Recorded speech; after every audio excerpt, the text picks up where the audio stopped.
Time রেসপন্সে ছিলাম chapter 4 এর ওটার কিছু রিভিউ করতেছি। আমাদের এটা ফার্স্ট অর্ডার সিস্টেম ছিল, হ্যাঁ? জি স্যার। হ্যাঁ, তাহলে আমাদের সিস্টেমটা এরকম ছিল অনেকটা দেখতে। এর মধ্যে আমরা কিছু দেখছিলাম যে রাইস টাইম, সেটিং টাইম গুলা কি হয়, সময়গুলা ওই সব ইয়েগুলি খেয়াল রাখবা, ওই ইকুয়েশন গুলা, ওই রিলেটেড ম্যাথ থাকে। ঠিক আছে, এরপর আবার সেকেন্ড অর্ডার সিস্টেম করছিলাম। সেকেন্ড অর্ডার যেটা হচ্ছে আমাদের যেটা ছিল সেটা ছিল আমাদের ড্যাম্পিং হিসেবে। যে সিস্টেমটা আনড্যাম্প অর্থাৎ যেটার মান জিরো, সেটা হচ্ছে একদম সাইনোসয়েডাল ওয়েভের মতো। আর তোমার যেটা হচ্ছে আন্ডার ড্যাম্প, সেটা কিছুটা আমাদের করে অসিলেশন করে, তো তারপরে সেটা আসলে সেটেল হয়ে যায়। আর যেটার মান যখন ওয়ান হয়ে যায় তখন সে ক্রিটিক্যালি ড্যাম্প, মানে সে তোর ড্যাম্পিং কম থাকে, বাড়তে থাকে। তো আর তার মধ্যে হয় না, যেটা হচ্ছে কম্পনটা, অসিলেশনটা হইতে হয় না আর কি। তো এই যে আমাদের যেটার মানগুলা সেই অনুযায়ী আমাদের ভ্যালুগুলা দেখো, এখানে পোলের পজিশন গুলো দেওয়া। আমাদের যে লাপ্লাস ট্রান্সফর্ম আমরা করি সেখানে কিন্তু আমাদের একটা থাকে হচ্ছে ইয়ে এক্সিস, যে ওমেগা এক্সিস থাকে যেখানে আমাদের ইমাজিনারি এক্সিসটা থাকে, আর আরেকটা থাকে আমাদের সিগমা এক্সিস যেখানে আমার রিয়েল মান বসে। ঠিক আছে, আমরা যে কমপ্লেক্স নাম্বার নিয়ে যেভাবে কাজ করি এটা নিয়ে। তো যেটার মান যখন জিরো তখন বুঝতে পারবো যে আমাদের পোল দুইটা আছে, কিন্তু পোলগুলা আছে তোমার ইমাজিনারি এক্সিসে দুইটা পোল, মানে +5 থাকলে -5 একটা অবশ্যই আছে। আর এগুলির রেসপন্সটা হবে হচ্ছে গিয়ে, ইনপুট যদি আমি স্টেপ ইনপুট দেই তাহলে আউটপুট আসবে তোমার এরকম একটা সাইনোসয়েডাল ওয়েভ। আর যদি তোমার দুইটা থাকে, পোল পজিশন যদি এরকম থাকে, তার রিয়েল পার্ট আর ইমাজিনারি পার্ট দুইটাই থাকে, তাহলে তার রেসপন্সটা দেখতে অনেকটা এরকম হয়, আর তাকে আমরা আন্ডারড্যাম্প বলি। আর যদি দুইটা পোলই সেম জায়গার মধ্যে থাকে এবং রিয়েল হয়, তখন আমরা দেখি যে জিটার মান থাকে 1, আর সেটাকে আমরা ক্রিটিক্যাল ড্যাম্প বলি। আবার ওভার ড্যাম্প সেটা যেটার মান একের চেয়ে বেশি, এবং সেটা হচ্ছে গিয়ে দুইটা পোলই থাকে তোমার রিয়েল এক্সিসে, কিন্তু দুইটা আলাদা আলাদা, এখানে যেমন সেম ওখানে আলাদা আলাদা।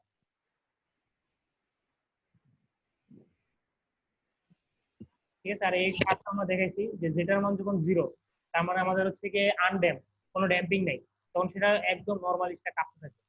আর যখন যত তুমি বাড়াতে থাকবা, তো সেই কম্পনটা আস্তে আস্তে কমতে কমতে কমতে একদম ওয়ানে যায়, দেখবে যে আর কোনো কম্পন নেই। এই অবস্থা হয় যত কম্পন আবার যদি একের চেয়ে বাড়াও তখন দেখবে যে সেটার রেসপন্স টাইমটা আরো কমতেছে, সে আর স্লো হয়ে যাচ্ছে আর কি। আর আমরা কিছু ইম্পর্টেন্ট প্রুফ দেখছিলাম এই যে সেকেন্ড অর্ডারের ক্ষেত্রে, যে আমাদের ডিলে টাইম, রাইস টাইম, তারপর হচ্ছে তোমার পার্সেন্টের ওভারশুট।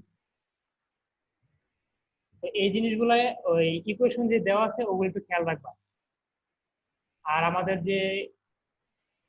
যে ছিল যে সেকেন্ড অর্ডারের যে ইকুয়েশন, সেটার আমরা আলটিমেট যে টাইম ডোমেনের ইকুয়েশনটা দেখতে কিরকম সেটা আমরা এখানে প্রুফ করছিলাম। আর সেটা ওই রেসপন্সটা দেখতে কেন একটু এই যে এরকম কম্পন করতে করতে আস্তে আস্তে ওটা নর্মাল হয়ে যায়, স্টেবল হয়ে যায়, ওটা আমরা দেখছি।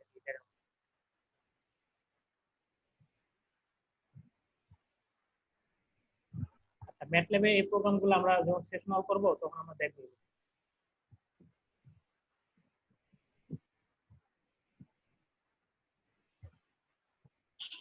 আচ্ছা, এই জিনিসগুলা তোমরা দেখছো আগেই।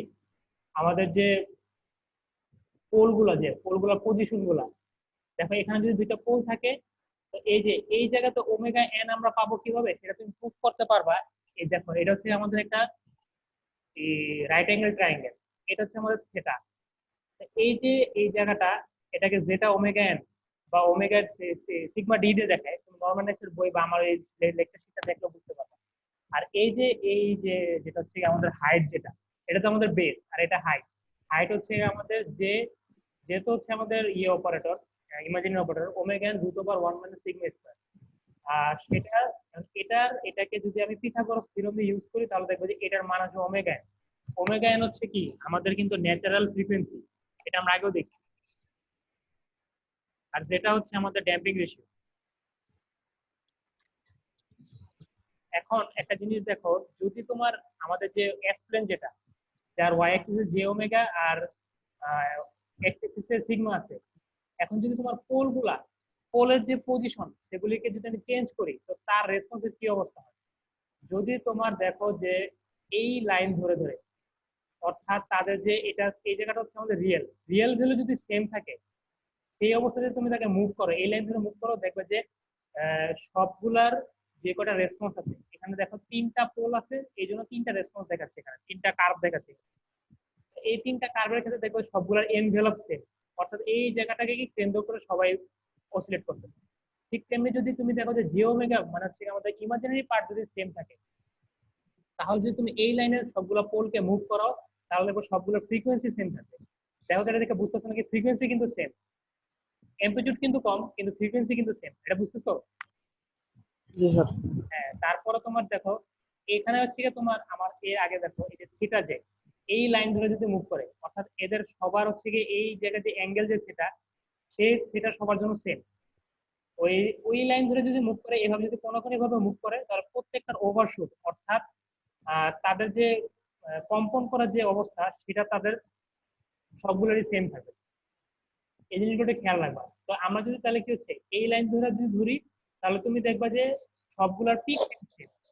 এই লাইন ধরে এই লাইনের মধ্যে যতগুলো পোল হবে সবার দেখবা পিক টাইম সেম আছে। আবার এই লাইনের যে কটা আছে সবগুলোর পিক টাইম সেম আছে। অর্থাৎ এই জায়গা থেকে বুঝবে কি, যত উপরে উঠতেছে পিক টাইম তত বাড়তেছে, সরি পিক টাইম তত কমতেছে। তুমি দেখো টিপি হচ্ছে কি, এখানে যত উপরে উঠবা পিক টাইমের ভ্যালু তত কম আসবে। আর এইদিকে তুমি দেখো এই লাইনে যতগুলো আছে তার সেটলিং টাইম অর্থাৎ টিএস সবগুলোর জন্য সেম। এই লাইনের সবগুলো টিএস হচ্ছে কি সবগুলোর জন্য সেম। এখন তুমি যত বাম দিকে যাবা, মানে আমাদের রিয়েল এক্সিসে যত বাম দিকে যাবা, ওই সেটলিং টাইম তত কমতে থাকবে। আর এই লাইনের দিকে যতগুলো আছে তাদের সবগুলোর ওভারশুট, পার্সেন্টেজ ওভারশুট, এগুলি সবগুলো ইকুয়েশন আছে, সবগুলো সেম হবে। তাহলে তুমি এটার মধ্যে দেখবে যে আহ, যত উপরের দিকে উঠবা ওভারশুট তত তোমার মনে করো বাড়তে থাকে হতে হবে। তোমাদের সাউন্ড হয়তো হবে, কেউ মনে হয় গাড়িতে আছো। আচ্ছা, ওকে। আর এদিকে তোমার যেগুলো আছে এই জায়গায় সবগুলো ওভারশুট সেম হবে, ঠিক আছে? এই জায়গাগুলো একটু খেয়াল রাখবে। এটা আমাদের নর্মাল নাইসের বই থেকেই নিচ্ছে এগুলো। আচ্ছা, একটা ভিডিও লিংক আছে, একটু ভিডিওটা একটু দেখো, তোমরা দেখো যে সাউন্ডটা পাচ্ছ কিনা। সাউন্ড যদি পাও তাহলে বলবা যে ঠিক আছে সাউন্ড পাচ্ছি, না পাইলেও সেটাও বলবো, ঠিক আছে? In this video, I want to cover a few interesting things G sir, sound শোনা যায়। about the step response. We'll look at what a step response is and some of the ways it can be used to specify design requirements for closed loop control systems. So I hope you stick around for it. I'm Brian, and welcome to a MATLAB Tech Talk. Let's start with the question, what is a step response? And the answer probably won't shock you. It's how a system responds to a step input. So we can input a unit step function into a system. That's when the input changes from 0 to 1 in a very short period of time. And we can measure the behavior of the system that results from it. That behavior is the unit step response. Of course, we don't have to limit ourselves to just a step from 0 to 1. More generally, a step input could start from any steady state value and jump instantly to any other value. For example, let's say we've developed an altitude controller for a drone and it's hovering at a steady state altitude of 10 meters. This is our starting condition. Now our step input could be asking the controller to raise the altitude to 20 meters. The command instantly steps from 10 to 20, and the step response would be how the drone reacts to that step command. How fast does the drone rise? Does it go above 20 meters before dropping back down? How long does it take to settle back to a steady state value? And is there any steady state error at the end? So you can see some of the questions that we can answer when we look at a step response plot of our system. But rather than just answering these questions after the design is complete, we can use these values as design requirements. A design requirement is a need that the final system must meet. It's a way of letting the engineer know when the design is good enough.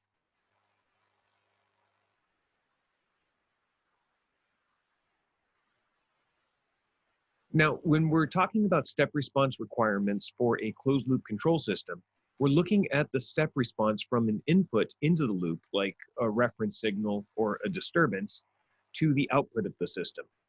For the drone that we just talked about, we stepped the reference signal from 10 to 20.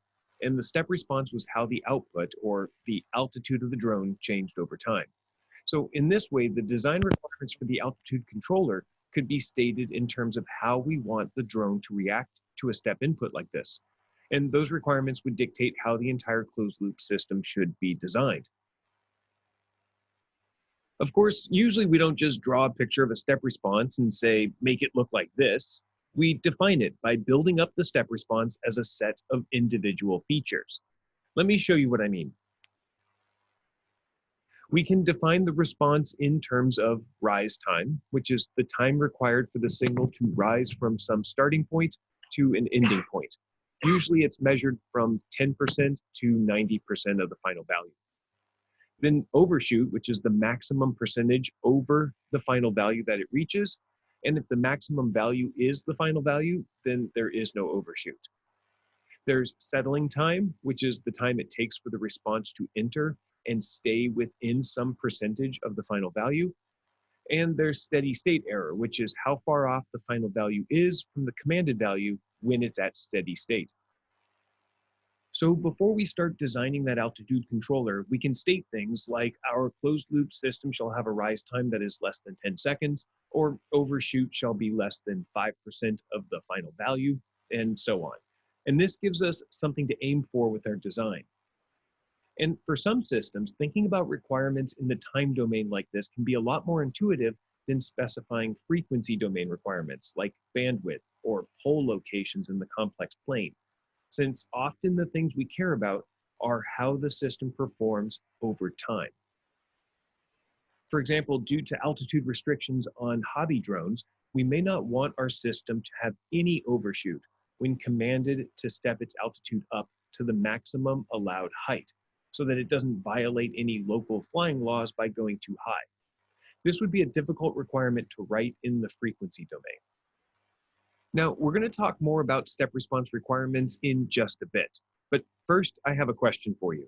And it's something that tripped me up early on, and I want to make sure it doesn't do the same to you. The question is, আচ্ছা দেখো, ওটা পুরোটা video এখনো দেই নেই। তো ওটা আমি লিংক দিয়ে দিছি, তো শেষে তুমি দেখলে পুরোটা দেখতে পারবে। তো শুরুর কথাগুলো বুঝতে পারছো কিছু কিছু?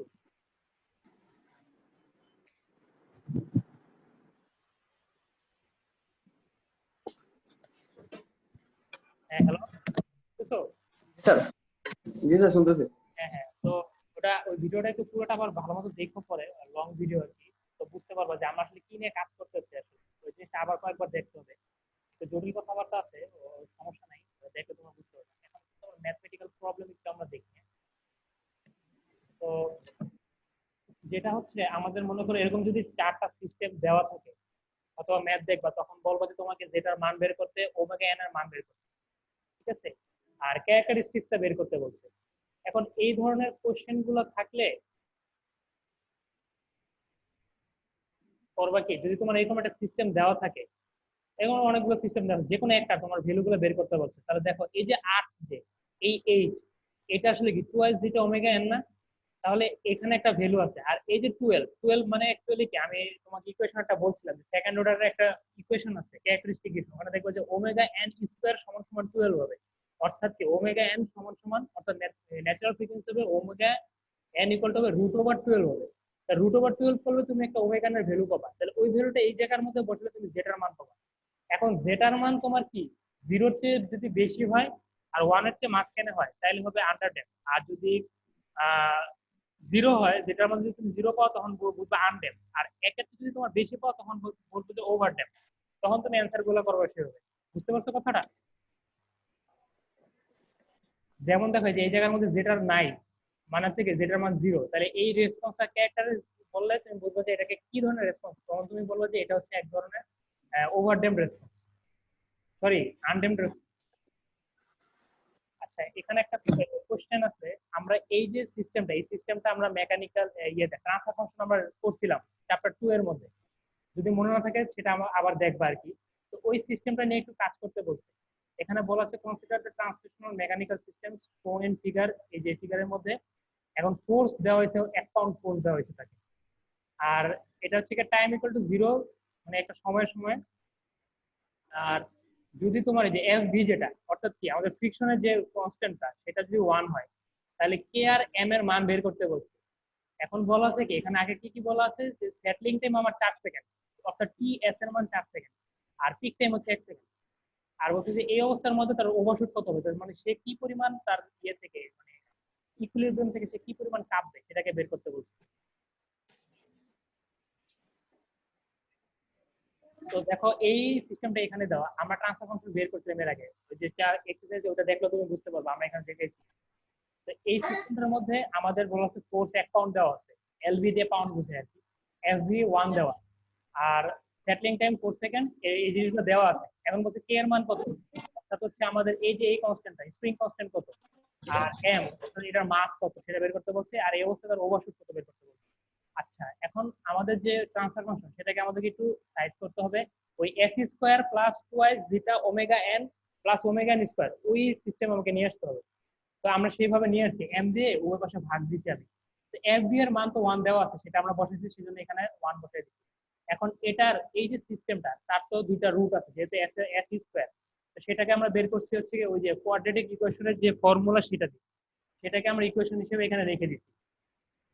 তারপরে আমরা সেটলিং টাইম, যেটা সেটলিং টাইমের সূত্র আমি এর আগেও বলছি, যে 4 যেটা ওমেগা এন, এটা বা হচ্ছে যেটা ওমেগা এন হচ্ছে তোমার রিয়েল পার্ট, এটা তোমার এর আগেও যদি ইয়েতে দেখো, এই যে ইকুয়েশনের মধ্যে দেখো দেখো যেটা ওমেগা এন মানে হচ্ছে আমাদের রিয়েল ভ্যালুটা কিন্তু, আর এটা হচ্ছে আমাদের ইমাজিনারি ভ্যালুটা, এই যে যে ওমেগা ডি বা হচ্ছে ওমেগা এন রুট ওভার 1 মানে হচ্ছে আমাদের যে ভ্যালুটা, ইমাজিনারি ভ্যালুটা।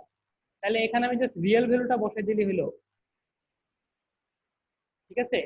তো এই জায়গার মধ্যে আমরা রিয়েল ভ্যালুটা বসানোর পর, আমরা এখানে আমাদের 4 সেকেন্ড আগেই বলে দেওয়া ছিল যে আমাদের এই যে এখানে টি এর সমান 4 সেকেন্ড বলে দেওয়া ছিল।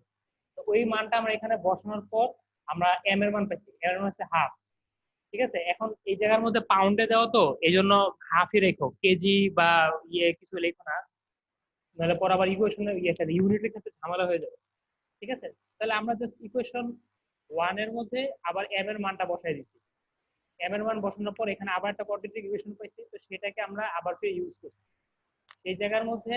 এটা তুমি দেখলে বড় লাগলেও এটা জিনিসটা ইজি। এবার সিরিয়ালি দেখবা, তো এই জায়গার মধ্যে ভ্যালুটা আছে। তো আমরা যে পিক টাইম যেটা আছে, পিক টাইম আমাদের হচ্ছে গিয়ে পাই ডিভাইডেড বাই ওমেগা, এটা আর এই ভ্যালুটা হচ্ছে আমাদের ইমাজিনারি ভ্যালু। তো সেই জায়গা দেখো যে এর সাথে যেটা আছে সেটা আমাদের ইমাজিনারি ভ্যালু, তো ওই জায়গাটা আমরা এখানে বসাই দিচ্ছি। আর পিক টাইম কোশ্চেনের মধ্যে বলে দেওয়া ছিল যে 1 সেকেন্ড, তাহলে 1 সেকেন্ড ওই জায়গার মধ্যে আমরা 1 বসাইছি। 1 বসানোর পর বাকি ভ্যালু গুলো আমরা বের করছি, পায়ের মান তো আমরা জানি, তো সেই জায়গাতে আমরা কে এর মান অর্থাৎ স্প্রিং কনস্ট্যান্টের মানটা বের করে দিচ্ছি। ঠিক আছে, তো সেই সাথে তোমাকে বলছিল ওভারশুটের মানটা বের করতে। ওভারশুটের মানটা কিভাবে বের করছি সেটা তোমরা এখানে নিজেরা দেখলেও বুঝতে পারবা। আর বাকিগুলো এখানে মান বসা দেওয়া হয়েছে। এখন এই জায়গার মধ্যে দেখো যেটা যেটা আছে, আমরা যে ইমাজিনারি ভ্যালুটাও পাইছি, রিয়েল ভ্যালুটাও পাইছি ম্যাথের মাধ্যমে। ওই জায়গার মধ্যে আমরা এখানে থিটার মানটা তোমার যেটা ইকুয়াল টু কস থিটা হয়, তুমি ওই ইকুয়েশন গুলো নিজে থেকে করে দেখলেও বুঝতে পারবে। ওই জায়গার মধ্যে কস থিটার মান বসেছি, তো ওখানে আমরা যেটার মান পাইছি। তো ওভারশুটের মধ্যে পার্সেন্ট ওভারশুটের সূত্র যেটা আছে সেখানে আমরা যেটার মান বসাই দিছি, তো সেটা আমরা পাইছি। এটার একটা অল্টারনেট করার উপায় আছে, সেটা তোমরা নিজে দেখে নিও, ওটা নিজে দেখলে বুঝতে পারবা এই জায়গার মধ্যে। ঠিক আছে, আরেকটা ম্যাথ যেটা আছে সেটা আমি তোমাকে নিজেরা দেখবা, আজকে তোমাদের কাজ এটা। আগামীকালকে ক্লাস নিব না, পরশুদিন ক্লাস নিব 11টা বাজে, তখন তোমরা মানে ম্যাথটা দেখা বইলো আর কি। আমি তোমাকে ম্যাথটা একটু বুঝাই দিই। এখানে বলা আছে তোমার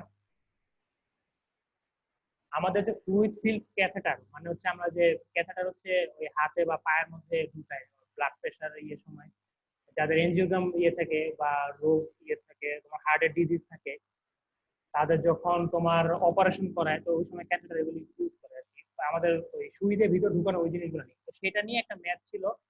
এখানে ওটা একটা পেপার ছিল, পেপারটাও আমি তোমাদের সাথে শেয়ার করবো তোমাদের। এই পেপারটা হচ্ছে এটা, ঠিক আছে, frequency response fluid field catheter.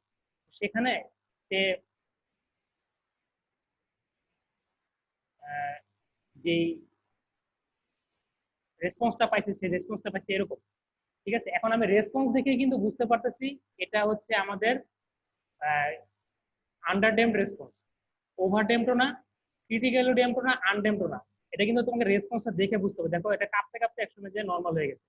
যদি ক্রিটিক্যালি ড্যাম্পড হতো তাহলে এখান থেকে জাস্ট উঠে সেই রকম হতো, ঠিক আছে। আর আর যদি আনড্যাম্পড হতো তাহলে এই কম্পন কখনোই থামতো না, ঠিক আছে। এটাকে একটু বড় করে এখানে দেখানো হয়েছে। তো ওই জায়গার মধ্যে তুমি দেখো যে এটা হচ্ছে আমাদের পিক টাইম, এই যে পিকে যে উঠে ওই পিকের ভ্যালু দেওয়া নাই, দেওয়া আছে এই পিকের ভ্যালু, এখানে টাইম যেটা দেওয়া আছে সেই পিকে ওঠার টাইম দেওয়া আছে, ওইটার অ্যামপ্লিটিউড কত বলা আছে, আর ওই জায়গায় যাই তার কতক্ষণ সময় লাগছে সেটা তার বলে দেওয়া আছে। ঠিক তেমনি এই পিকের কথাটা বলে দেওয়া আছে। এখন আমাদেরকে ফাইনালি বলছে যে আমাদের এই ভ্যালুগুলো থেকে ইউনিট স্টেপ রেসপন্স থেকে আমাদেরকে ট্রান্সফার ফাংশনটা বের করতে হবে। এটা বলছে যে আমাদের ফাংশনটা অ্যাকচুয়ালি কি সেটা আমাদেরকে বের করতে বলা হয়েছে। তো আমরা তো জানি যে যে আন্ডার ড্যাম্প রেসপন্স যেটা, সেটার যে টাইম টাইম ডোমেনে যে তার যে রেসপন্সটা দেখতে অনেকটা যে এরকম যদি করে তো সাইন অফ এফ এইভাবে, ঠিক আছে। তো ওখানে প্রথম এটা দেওয়া নেই, কিন্তু এই জায়গাটার আমাদের কিছু ভ্যালু দেওয়া আছে, এখানে একটা যে কম্পাউন্ড আছে এখানে ভ্যালু দেওয়া আছে, তো তার নিচে একটা টাইম পিরিয়ড আছে, তার অবশ্যই একটা ইয়ে আছে, তো অসিলেশন আছে, ফ্রিকোয়েন্সি অফ অসিলেশন আছে, তো ওই জিনিসগুলো ইউজ করা হয়েছে এই জায়গার মধ্যে, ঠিক আছে। তো এই জিনিসটা তোমরা আগে দেখবা, দেখার পর বলবা যে মানে বুঝছো নাকি বুঝছো না। এখানে T/2 ইউজ করছি, মানে টাইম পিরিয়ডের হাফ ইউজ করছি কেন, আর এখানে এখান থেকে এটা বিয়োগ করছি কেন।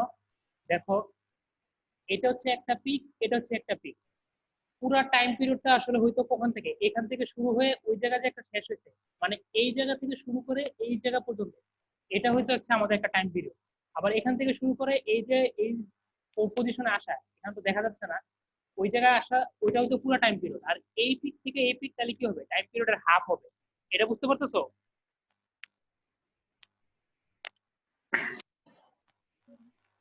তো এই জিনিসগুলো এখানে ইউজ করা হয়েছে, তো সেই জিনিসগুলো টাইম পিরিয়ডটা বের করা হয়েছে।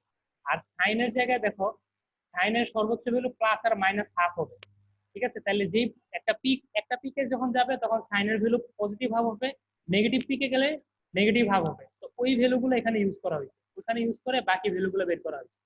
তো তোমরা এই ম্যাথটা দেখবা, ওই ম্যাথটা দেখলে তখন তোমরা বাকি জিনিসগুলো বুঝতে পারবে, ঠিক আছে। আচ্ছা স্যার। আর এরপরে ম্যাট ল্যাবে কিছু ইয়ে আছে, এগুলি যখন সেশন করাবো তখন দেখাবো।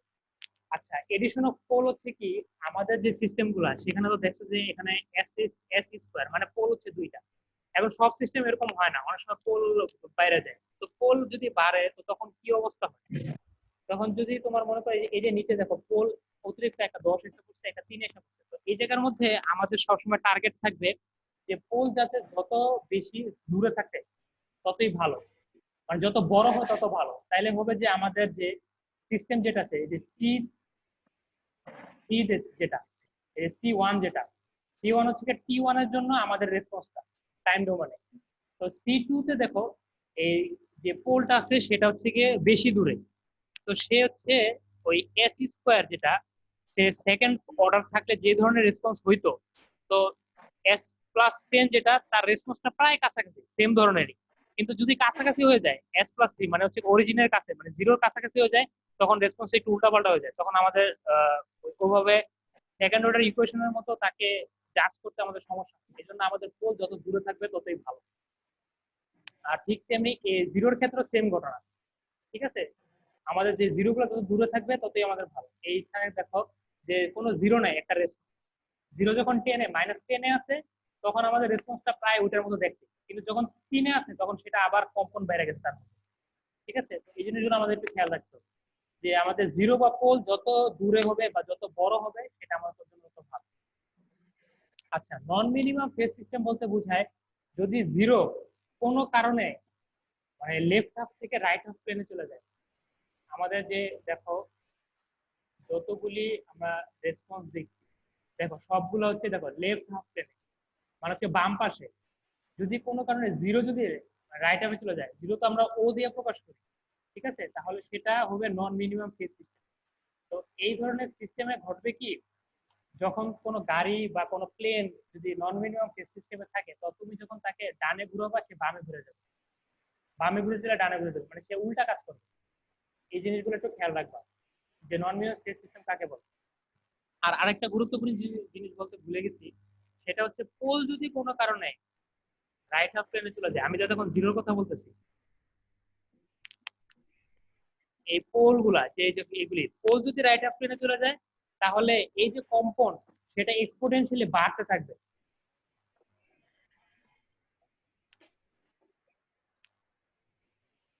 এই যে এখানে দেখো পোলটা জাস্ট যখন জে ওমেগা এক্সিসে আছে তখন কাঁপতেছে।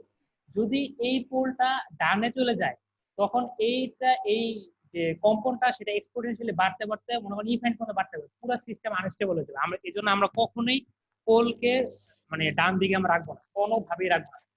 যখনই কোনো পোল ডানে চলে যাবে তো সেই সিস্টেমটা আনস্টেবল হয়ে যাবে।